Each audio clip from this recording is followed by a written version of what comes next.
नमस्कार दोस्तों, स्वागत करते हैं आप सभी का युवा शक्ति जी क्विज में। तो दोस्तों आज जो है कि बिहार डीएलएड एंट्रेंस एग्जाम 2025 के लिए प्रैक्टिस सेट नंबर 5 लेके आ चुके हैं। और जो कि ये वीवीआई क्वेश्चन का प्रैक्टिस सेट आपको दिया जाता है। इसमें आपको पीवाईक्यू प्लस में न्यू क्वेश्चन ऐड करके दिया जाता है। और इस क्वेश्चन से संबंधित जो भी एक्स्ट्रा फैक्ट बनता है वो आराम से आपको सारा चीज़ हम आपको बताते हैं, ताकि अगर इधर उधर से प्रश्न पूछा जाए तो आपसे प्रश्नों को आराम से हैंडल करके बना लीजिएगा। तो चलिए शुरू करते हैं आज के इस सेट को। शुरू से अंत तक सॉल्व जरूर कीजिएगा और लास्ट में स्कोर भी बताइएगा। और जितने प्रश्न बताएंगे उससे याद जरूर कर लीजिएगा, क्योंकि मोस्ट एक्सपेक्टेड क्वेश्चन आपको बताने वाले हैं, तो याद जरूर कर लीजिएगा। सभी एक बार सेशन को लाइक करके शेयर जरूर कर दीजिएगा। जो भी चैनल पे पहली बार आए हैं चैनल को जरूर सब्सक्राइब करके घंटी को प्रेस कर लीजिएगा आप सभी। आज का फर्स्ट क्वेश्चन देखिए, पहला है कि इंग्लैंड में औद्योगिक क्रांति किस उद्योग से प्रारंभ हुई थी। इससे पहले भी ये प्रश्न आपको बताए थे और ये 2 से 3 बार आपके पेपर में रिपीट हो चुका है, तो इसको आप स्टार मार के याद रखिएगा। ये आपका वस्त्र उद्योग से प्रारंभ हुआ था। ये प्रश्न आपका 2022 में भी पूछा गया है और यह प्रश्न आपका 2023 में भी पूछा गया है, तो ध्यान देंगे। आपसे भी इंपॉर्टेंट प्रश्न है, इसीलिए इसे आप स्टार मार के याद रखिएगा। देखिए, इंग्लैंड में जो औद्योगिक क्रांति की शुरुआत जो हुई थी यह लगभग आपका 18वीं सदी में हुई थी, ध्यान दीजिएगा आप सभी। अगला प्रश्न देखिएगा, अगला क्वेश्चन है कि निम्नलिखित में से पेय फसलों में से भारत दुनिया में अग्रणी उत्पादक और निर्यातक देश है। तो राइट आंसर हो जाएगा ऑप्शन नंबर सी, चाय। ध्यान दीजिएगा आप सभी, चाय के उत्पादन और निर्यातक में कह सकते कि अग्रणीय है। अगर बात किया जाए कि चाय का सबसे ज्यादा उत्पादन जो है कौन सा राज्य करता है, भारत में असम राज्य करता है। ये एक फैक्ट याद रखिएगा। अच्छा किस्म की चाय की बात किया जाए तो दार्जिलिंग उत्पादन करता है, जो कि पश्चिम बंगाल में है। अच्छा, विश्व में चाय का सबसे अधिक उत्पादन कौन करता है, तो चीन सबसे ज्यादा उत्पादन करता है चाय का। और भारत जो है चाय का दूसरा सबसे बड़ा उत्पादक आपका देश हो जाएगा, याद रहेगा आप सभी को। कॉफी का सबसे ज्यादा उत्पादन जो करता है वो आपका कर्नाटक राज्य करता है, तो ये फैक्ट पर ध्यान दीजिएगा आप सभी। कर्नाटक राज्य सबसे अधिक कॉफी का उत्पादन करता है। और उसके बाद दाल की बात किया जाए तो एमपी मध्य प्रदेश हो जाएगा, याद रखिएगा आप सभी। अगला क्वेश्चन देख लीजिएगा, भारत की वित्तीय राजधानी है। देखिए, भारत की वित्तीय राजधानी जो है मुंबई में है, याद रखिएगा आप सभी। जबकि राजनीतिक राजधानी जो है ये आपका दिल्ली है। दिल्ली भारत की राजधानी कब बना, 1912 में बना था, डेट याद रखिएगा। इससे पहले कहाँ था, कोलकाता में था। देखिए, आरबीआई का मुख्यालय की बात किया जाए तो ये कहाँ पे है, मुंबई में है। जो आपका बीएससी जो होता है, बीएससी ये भी आपका कहाँ है, बॉम्बे स्टॉक एक्सचेंज, इसका मुख्यालय कहाँ पे है, मुंबई में। और एनएससी नेशनल स्टॉक एक्सचेंज का मुख्यालय कहाँ पे है, इसका भी मुख्यालय मुंबई में है, ध्यान देंगे आप सभी। बेंगलुरु को हम सभी क्या कहते हैं, सिलिकॉन वैली और आईटी का हब कहा जाता है। अगला है, भारत में सबसे बड़ी जनजाति कौन सी है। यहां समझिएगा, देखिए भील जो है 2011 जनगणना के अनुसार भारत की सबसे बड़ी जनजाति है पहले नंबर पर। दूसरे नंबर पर आपका गोंड जनजाति आता है, याद रखिएगा आप सभी। और तीसरी सबसे बड़ी जनजाति जो है वो आपका संथाल तीसरी सबसे बड़ी जनजाति है। और संथाली भाषा को 8वीं अनुसूची में शामिल किया गया है। और जो 22 भाषा है इसमें संथाली भाषा को भी मान्यता दिया गया है, 2003 में जोड़ा गया था, तो ये याद रखिएगा आप सभी। संथाल जनजाति झारखंड में सबसे अधिक है। और मुंडा जनजाति जो आप देख रहे हैं ये सिर्फ झारखंड में ही पाया जाता है, इसके अलावा मुंडा जनजाति आपको कहीं देखने के लिए नहीं मिलता है, याद रहेगा आप सभी को। अगला क्वेश्चन देख लीजिएगा, भोपाल त्रासदी में किस गैस का रिसाव हुआ था। तो देखिए, भोपाल त्रासदी में मिथाइल आइसोसाइनाइड का रिसाव हुआ था, जिसे हम सभी MIC के नाम से जानते हैं। MIC कहते हैं, कब हुआ था, 1984 में हुआ था। यूनियन कार्बाइड फैक्ट्री में हुआ था, याद रखिएगा आप सभी, यूनियन कार्बाइड फैक्ट्री में हुआ था। अगला क्वेश्चन देख लीजिएगा, सल्फर डाइऑक्साइड जो होता है वो अम्ल वर्षा का मुख्य कारण है। सल्फर डाइऑक्साइड, ये सल्फर डाइऑक्साइड अम्ल वर्षा का मुख्य कारण है। अगला क्वेश्चन है कि समुद्री मार्ग से विश्व का परिभ्रमण सबसे पहले किसने किया था। तो यहाँ पर मैगेलन इसका बिल्कुल करेक्ट आंसर होगा, जो समुद्री मार्ग से विश्व का परिभ्रमण किया था। कोलंबस ने अमेरिका यानी कि USA का खोज किया था। कैब्रल ने ब्राजील का खोज किया था। तो देखिए, यहाँ से क्वेश्चन पेपर में बनता है, तो याद रखिएगा जो एक्स्ट्रा बता रहे हैं कि कोलंबस ने अमेरिका का खोज किया, कैब्रल ने ब्राजील का खोज किया था। और कैप्टन कुक ने किसका खोज किया था, जो कैप्टन कुक है इसने ऑस्ट्रिया का खोज किया था, ध्यान दीजिएगा आप सभी। जो ऑस्ट्रेलिया है इसका खोज किसने किया था, कैप्टन कुक ने किया था, तो याद रखिएगा आप सभी। भारत का खोज किसने किया था, वास्को डी गामा ने। अगला है, ग्यूसेप मेजने ने गुप्त भूमिगत यंग इटली यूरोप नामक समाज की स्थापना कहाँ की थी। तो देखिए, इसकी स्थापना जो है कि मार्सिले में किया गया था। ऑप्शन में ए करेक्ट आंसर होगा, ध्यान देंगे आप सभी। अगला क्वेश्चन देख लीजिएगा, बर्लिन जो है ये जर्मनी की राजधानी है, वियना जो है ऑस्ट्रिया की राजधानी है और ब्रुसेल जो है बेल्जियम की राजधानी है। तो ध्यान देंगे आप सभी। अगला क्वेश्चन देख लीजिएगा, क्वेश्चन है कि भारत में वन्यजीव संरक्षण अधिनियम कब लागू हुआ था। तो वन्यजीव संरक्षण अधिनियम जो है 1972 में आया था, डेट को याद रखिएगा आप सभी। और 1980 का डेट याद रखिएगा, इसी समय जो है कि आपका पर्यावरण जो मंत्रालय था इसी समय स्थापित हुआ था। तो ये एक डेट याद रखिएगा आप सभी। अगला है, जयप्रकाश नारायण का अंतर्राष्ट्रीय हवाई अड्डा बिहार के किस शहर में है। तो ये आपका पटना में है, याद रखिएगा आप सभी। कहाँ पे है, पटना में है। अगला है कि इनमें से कौन लोकतंत्र को मजबूती प्रदान नहीं करता। तो विविधताओं में सामंजस्य का अभाव और संघर्ष ये लोकतंत्र में मजबूती प्रदान नहीं करता, जबकि विविधता में एकता करता है, सर्वधर्म स्वभाव करता है और विविधताओं का राजनीतिक प्रभाव ये सभी आपका लोकतंत्र को मजबूत करता है, जबकि ये सभी ये आपका नहीं करता। ऑप्शन नंबर सी वाला कि विविधताओं में सामंजस्य का अभाव और संघर्ष। अगला क्वेश्चन देख लीजिएगा कि मुद्रण की तकनीकी सबसे पहले कौन से 3 देशों में आई थी।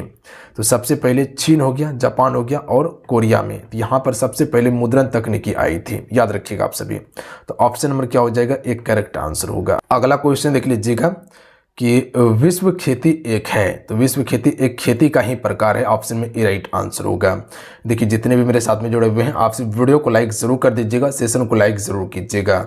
अगर आपको लगता है कि हाँ सर मेरे लिए मेहनत कर रहा है तो एक लाइक ज़रूर कर दीजिएगा। इस साइड में आपको अंगूठा का बटन दिखाई देगा, उसको ज़रूर दबा लीजिएगा। तोड़ दीजिए, फाड़ दीजिए, कोई दिक्कत नहीं है, बट उसको आप दबा लीजिएगा एक बार।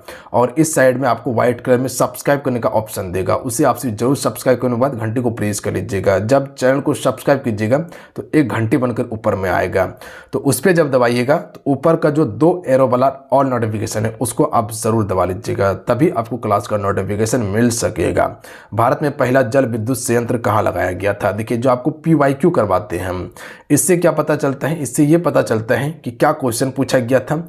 और बहुत सारा क्या होता है कि क्वेश्चन रिपीट कर दिया जाता है, ध्यान दीजिएगा आप सभी, क्योंकि एक शिफ्ट में एग्जाम नहीं हुआ है, पता है आप सभी को, अलग अलग शिफ्ट में हुआ है। तो अलग अलग शिफ्ट में एग्जाम हुआ है तो निश्चित है कि प्रश्न आपका रिपीट होगा, इसमें कहीं कोई शक नहीं है। प्लस में कुछ न्यू क्वेश्चन ऐड करके दे रहे हैं और जो प्रीवियस ईयर का क्वेश्चन है उससे संबंधित जो फैक्ट बन सकता है वो बता रहे हैं, ताकि अगर पेपर में प्रश्न बनेगा आसपास से तो आप हैंडल करके बना लीजिएगा, दिक्कत नहीं होगा आपको। बात समझे, बिल्कुल बात समझे। तो PYQ आपके लिए इंपॉर्टेंट है, प्रश्न यहाँ से हूबहू बनता है, प्लस में आसपास से प्रश्न बनता है। तो चलिए इस क्वेश्चन का राइट आंसर कीजिएगा आप सभी। तो यहाँ इसका दार्जिलिंग बिल्कुल करेक्ट आंसर होगा, ध्यान दीजिएगा आप सभी। तो भारत में पहला जल विद्युत संयंत्र लगाया गया था दार्जिलिंग में, और ये कब लगाया गया था, 1897 में। तो अभी ये प्रश्न पूछा गया था, अब ये प्रश्न आपका पूछा जा सकता है कि कब लगाया गया था। तो याद रखिएगा ये आपका 1897 में। अच्छा, सबसे बड़ा संयंत्र कौन सा है जल विद्युत का, वो शिव समुद्रम वाला है। तो याद रखेंगे आप सभी, याद रहेगा। और भटिंडा जो है ये आपका थर्मल पावर प्लांट है, भटिंडा थर्मल पावर प्लांट है। अगला क्वेश्चन देख लीजिएगा, भारतीय संविधान की किस धारा के अंतर्गत आदिवासियों को कमजोर वर्ग का स्थान दिया गया है। तो अनुच्छेद 342 के तहत। तो ऑप्शन में ए राइट आंसर हो जाएगा, याद रखिएगा आप सभी, अनुच्छेद 342 के तहत।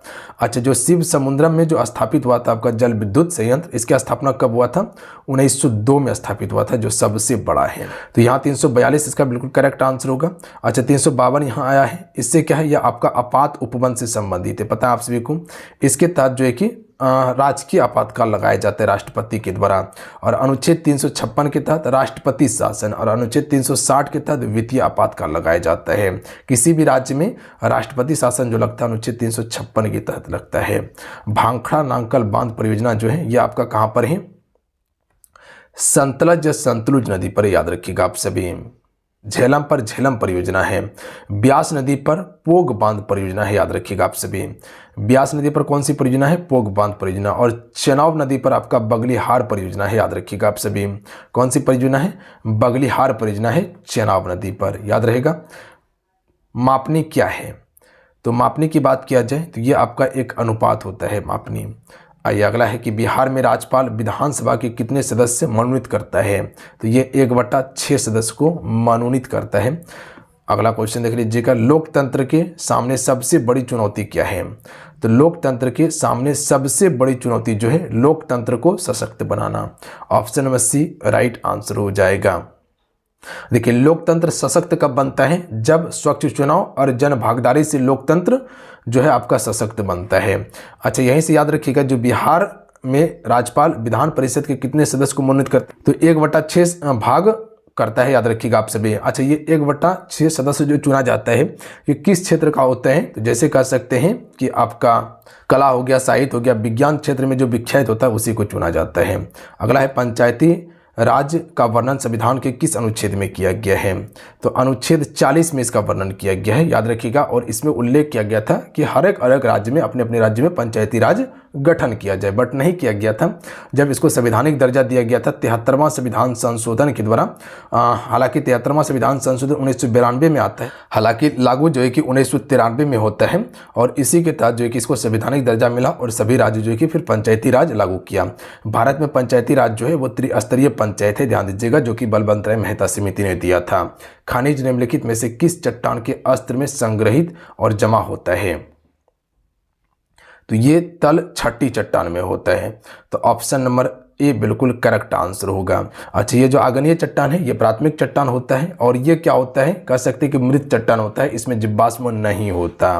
बात समझे आप सभी। जबकि कोयला, चूना, बॉक्साइट अधिकतर तलछटी चट्टान में पाया जाता है। बात समझे आप सभी कि आग्नेय चट्टान प्राथमिक चट्टान होता है। अच्छा तलछटी चट्टान जो है आपका, इसी से आपका चूना हो गया, कोयला हो गया, बॉक्साइट हो गया, यही सभी ये चट्टान से पाया जाता है। अगला है कि एक पारा मरकरी बैरोमीटर में यदि मरकरी ट्यूब युक्त ट्यूब को उठा लिया जाए तो क्या होगा? राइट आंसर ऑप्शन में होगा पारा स्तंभ की ऊर्ध्वाधर ऊंचाई घटेगा। ऑप्शन में एक करेक्ट आंसर होगा। देखिए बैरोमीटर वायुमंडलीय दाब मापने का एक यंत्र होता है, ध्यान देंगे आप सभी। जो बैरोमीटर आप सभी देख रहे हैं ये क्या करता है? वायुमंडलीय दाब को मापता है। अगला क्वेश्चन देख लीजिएगा, स्पेक्ट्रम प्राप्त करने के लिए किसका प्रयोग किया जाता है? तो राइट आंसर होगा प्रिज्म का प्रयोग किया जाता है स्पेक्ट्रम प्राप्त करने के लिए, यानी कि अलग अलग अगर रंग दर्शाना है तो प्रिज्म से उसको गुजारना पड़ता है। कुल कितने रंग आपको देखने के लिए मिलता है? 7 रंग। अगला क्वेश्चन देख लीजिएगा, कोशिका का आयतन बढ़ जाता है यदि बाह्य विलयन हो। तो कोशिका का आयतन बढ़ जाता है यदि बाह्य विलयन हाइपोटोनिक हो। ध्यान दीजिएगा आप सभी, यहाँ हाइपरटोनिक है, ये नहीं होगा हाइपोटोनिक। ऑप्शन में बी करेक्ट आंसर होगा, ध्यान देंगे आप सभी। और हाइपरटोनिक्स में क्या होता है? जो हाइपरटोनिक्स है इसमें कोशिका आपका सिकुड़ जाती है। तो ध्यान दीजिएगा आपसे, बता दिए दोनों में अंतर। ये हाइपरटोनिक्स जिसमें कोशिका सिकुड़ जाती है, और हाइपोटोनिक में क्या है? ये आपका आयतन बढ़ेगा। और आइसोटोनिक में क्या होता है? कोई भी परिवर्तन नहीं होता। अगला क्वेश्चन है कि प्रोकैरियोटिक जीनोम में होते हैं। तो प्रोकैरियोटिक जीनोम में हिस्टोन के बने डीएनए होते हैं। हिस्टोन के बने डीएनए होते हैं प्रोकैरियोटिक जीनोम में। तो ऑप्शन में ए राइट आंसर होगा। अगला प्रश्न पर थोड़ा सा ध्यान दीजिएगा आप सभी। अगला है कि निम्नलिखित में से कौन सा मानव का उद्भव स्थान है? यानी कि मानव का जो उद्भव हुआ था ये कहाँ से हुआ था? अफ्रीका से हुआ था। Option number A right answer होगा। अच्छा मानव का नाम क्या रखा गया है पता है आप सभी को? होमो सेपियंस इसका नाम रखा गया है, ध्यान देंगे आप सभी। जैसे कहते हैं बोस इंडिका किसका नाम है? गाय का नाम है, याद रखिएगा। राना टिग्रिना मेढक का नाम है। अगला है वर्गीकरण के अधिक वैज्ञानिक आधार का प्रयास करने वाला पहला व्यक्ति कौन था? अरस्तु ने सबसे पहले प्रयोग किया था। तो ऑप्शन में इसका बी राइट आंसर होगा। अरस्तु ने जंतुओं का वर्गीकरण उनके रहने के स्थान के आधार पर किया था, जबकि लिनियस ने द्विनाम पद्धति दिया था। लिनियस ने द्विनाम पद्धति दिया था, ध्यान दीजिएगा आप सभी। अगला प्रश्न देख लीजिएगा, 1 मीटर के स्केल पर 0 तथा 2 एम्पियर के बीच 20 विभाज्य है, तो इसका अल्पतमांक कितना होगा? तो इसका राइट आंसर ऑप्शन में ए होगा 0.1 एम्पियर होगा। देखिए इसको कैसे बनाइएगा आप सभी। यहाँ पर 1 मीटर स्केल पर 0 तथा 2 के बीच विभाज्य है, तो इसका अल्पतमांक पूछा गया है। तो यहाँ 2 एम्पियर से आपका 0 माइनस हो जाएगा, और उसके बाद जो है कि डिवाइडेड यहाँ पर आपको कितना दिया है? 20 दिया हुआ है ना, 20 दिया हुआ है। तो अब 2 एम्पियर से 0 माइनस करेंगे तो कुछ आपका फर्क पड़ेगा नहीं, 2 एम्पियर ही बच जाएगा। अब बटा डिवाइडेड कितना है, 20 है, बोलिए 20 है, तो यहाँ 2 हो जाएगा और यहाँ 20 हो जाएगा। एम्पियर अभी हटका देते हैं यहाँ से। उसके बाद यहाँ देखिए अब इसको हमको कटाना है, तो कटाना है तो क्या प्रयोग करेंगे, सबसे पहले 0 लेंगे, उसके बाद यहाँ पॉइंट बैठाएंगे, पॉइंट बैठा के 0 ला लेंगे, 20 एक 20 कट गया, तो यहाँ 0.1 हो गया और प्लस एम्पियर हो गया। तो ऑप्शन में ए इसका बिल्कुल राइट आंसर होगा। अगला है जैविक कृषि की मुख्य सिद्धांत में शामिल हैं, तो उपयुक्त में से सभी, फसल चक्र, मिश्रित कृषि खेती और कार्बनिक चक्र, ये सभी आपका जैविक कृषि का मुख्य सिद्धांत हैं। इससे खेत की उर्वरता अच्छा रहता है, ध्यान दीजिएगा आप सभी। फसल अलग अलग मौसम में अलग अलग बोना चाहिए, जिससे क्या होगा, आपका खेत की उर्वरता बढ़ेगा मिट्टी का। निम्नलिखित में से कौन सा एक रासायनिक सूत्र है, तो राइट आंसर ऑप्शन में से हो जाएगा MgCl2 जो है ये आपका सही रासायनिक सूत्र है और ये आपका मैग्नीशियम का रासायनिक सूत्र है। ध्यान दीजिएगा, समझ लीजिए किस हिसाब से क्वेश्चन पूछा जाता है। ये मैग्नीशियम क्लोराइड का रासायनिक सूत्र है आपका, किसका है, मैग्नीशियम क्लोराइड का रासायनिक सूत्र है, तो ये आपका बिल्कुल सही हो जाएगा। समझे बात को, बाकी बात सभी गलत है। अगला है निम्नलिखित में से कौन मोनोकार्बोसिलिक अम्ल का एक उदाहरण है, तो ये आपका हो जाएगा फॉर्मिक अम्ल और एसिटिक अम्ल, ये दोनों हो जाएगा। तो ऑप्शन नंबर डी वाला इसका बिल्कुल करेक्ट आंसर है। बात समझिए आप सभी। देखिए फॉर्मिक अम्ल का सूत्र क्या होता है, आपका HCOOH होता है, जबकि एसिटिक अम्ल का सूत्र क्या होता है, CH3COOH होता है आपका एसिटिक अम्ल का, याद रखिएगा आप सभी। अगला क्वेश्चन देख लीजिएगा। अगला क्वेश्चन है कि निम्नलिखित में से कौन सा त्वरण का मात्रक नहीं हो सकता, तो राइट आंसर ऑप्शन में से हो जाएगा किलोमीटर प्रति सेकंड, ये त्वरण का मात्रक नहीं है, जबकि किलोमीटर प्रति सेकंड स्क्वायर, सेंटीमीटर प्रति सेकंड स्क्वायर और मीटर प्रति सेकंड स्क्वायर ये सभी त्वरण का मात्रक है, तो ऑप्शन में सी वाला नहीं होगा। उसके बाद है रिबिका को घेरे वाली झिल्ली कहलाती है, तो रिबिका को घेरे वाली झिल्ली जो है इसे टोनोप्लास्ट कहा जाता है, ऑप्शन में बी राइट आंसर हो जाएगा। अगला क्वेश्चन देखिए कि 100 वाट का विद्युत बल्ब 250 वोल्टेज के साथ यानी कि वोल्ट के साथ विद्युत मेन से जोड़ा जाता है, तो बल्ब में प्रभावित धारा का मान क्या होगा, तो यहाँ धारा का मान पूछा गया है। तो सबसे पहले ये पता होना चाहिए कि P बराबर क्या होता है, V × I होता है, पता है आप सभी को। तो यहाँ हमसे क्या पूछा गया है, I यानी कि धारा के बारे में पूछा गया है, तो धारा बराबर क्या हो जाएगा, P बट्टा क्या हो जाएगा आपका V हो जाएगा, याद रखेंगे आप सभी। बात समझे आप सभी, बिल्कुल। तो यहाँ मेरे पास क्या दिया हुआ है, हमको I का मान चाहिए, तो P मेरे पास कितना दिया हुआ है, 100 वाट दिया हुआ है, और वोल्टेज मेरे पास कितना दिया गया है, तो कुल 250 दिया गया है ना, बिल्कुल हाँ दिया गया है। तो हम आपको क्या बताएं कि 100 बट्टा क्या हो जाएगा, 250 हो जाएगा। यहाँ से इसको काट दिए हम, 5 दूनी क्या हो गया 10 और 25 25 हो गया, तो यहाँ कितना बचा, 5/2 बचा, बोलिए 5/2 बचा। अब इसको काटना है तो यहाँ क्या करेंगे, 0 लेंगे, पॉइंट बैठाएंगे, यहाँ पर 0 ले लिए, तो क्या हो गया 4 पंचे 20, यानी कि 0.4 एम्पियर इसका बिल्कुल करेक्ट आंसर होगा। बात समझे, बिल्कुल। अगला प्रश्न देखिए, सल्फ्यूरिक अम्ल का रासायनिक सूत्र क्या होता है, इसका रासायनिक सूत्र होता है H2SO3 होता है, H2SO3, ऑप्शन में बी बिल्कुल करेक्ट आंसर होगा। अगला है पृथ्वी के वायुमंडल में ऑक्सीजन की गैस की मात्रा कितनी है, तो लगभग 21%, याद रखिएगा आप सभी। कार्बन डाइऑक्साइड 0.03% और उसके बाद नाइट्रोजन 78% वायुमंडल में है। देखिए मानव शरीर में सबसे ज़्यादा जो है ऑक्सीजन है और पृथ्वी पर भी सबसे अधिक मात्रा में ऑक्सीजन है, बट वायुमंडल में सबसे ज़्यादा मात्रा में कार्बन डाइऑक्साइड नाइट्रोजन है। अगला है निम्नलिखित में से कौन सी जड़ें श्वसन जड़ें हैं, न्यूमेटोफोरस जो है ये आपका जड़ें जो होता है वो श्वसन जड़ें होता है। आइए अगला प्रश्न देख लीजिएगा कि r त्रिज्या वाले पृथ्वी के केंद्र पर किसी वस्तु का वजन होगा, तो r त्रिज्या वाले पृथ्वी के केंद्र पर किसी भी वस्तु का वजन 0 होगा। जैसे कि अगर गुरुत्व की बात किया जाए तो गुरुत्व अगर 0 है तो वस्तु का भार बराबर क्या हो जाएगा, वस्तु का भार बराबर होता है mg होता है, क्या होता है mg होता है। तो यहाँ m इंटू क्या हो जाएगा, g का मान क्या है 0 है, तो गुणा करेंगे तो क्या आएगा 0 ही आएगा, ध्यान देंगे आप सभी। अगला है प्रति सेकंड पृथ्वी की सतह से प्रति वर्ग मीटर ग्रहण किए गए सौर ऊर्जा का मान डैश होता है, तो ये लगभग जो है कि 1.36 कैलोरी जूल प्रति सेकंड होता है। तो ऑप्शन नंबर इसका बी वाला करेक्ट आंसर होगा, बी वाला बिल्कुल राइट आंसर है। अगला क्वेश्चन देख लीजिएगा कि चिपको आंदोलन का मुख्य उद्देश्य क्या था, तो वृक्ष बचाना, option number A right answer होगा। 1973 में चिपको आंदोलन की शुरुआत हुआ था और सुंदरलाल बहुगुणा जो है ये चिपको आंदोलन का प्रमुख नायक था। अगला क्वेश्चन देख लीजिएगा कि इनमें से कौन सबसे अधिक क्रियाशील धातु है, सक्रिय धातु है। तो यह आपका हो जाएगा आरबी, जिसे रूबेडियम के नाम से भी जानते हैं। यह आपका इसमें सबसे अधिक सक्रिय धातु होता है। हालांकि सबसे क्रियाशील धातु की बात किया जाए तो वह आपका होता है पोटासियम होता है। ध्यान दीजिएगा, क्रियाशील की बात, यहाँ सक्रिय बात किया गया है। अगला क्वेश्चन देखिए, शब्दों में निहित अर्थ का ज्ञान करने वाला बौद्धिक व्यायाम कहलाता है। तो इसे हम सभी शब्द शक्ति कहते हैं। हिंदी का प्रश्न है, ध्यान देंगे आप सभी। नयन में कौन सी संधि है? तो देखिए नयन में होता है अयादि स्वर संधि। ऑप्शन नंबर इसका डी राइट आंसर होगा। इसका संधि विच्छेद कीजिएगा तो क्या हो जाएगा?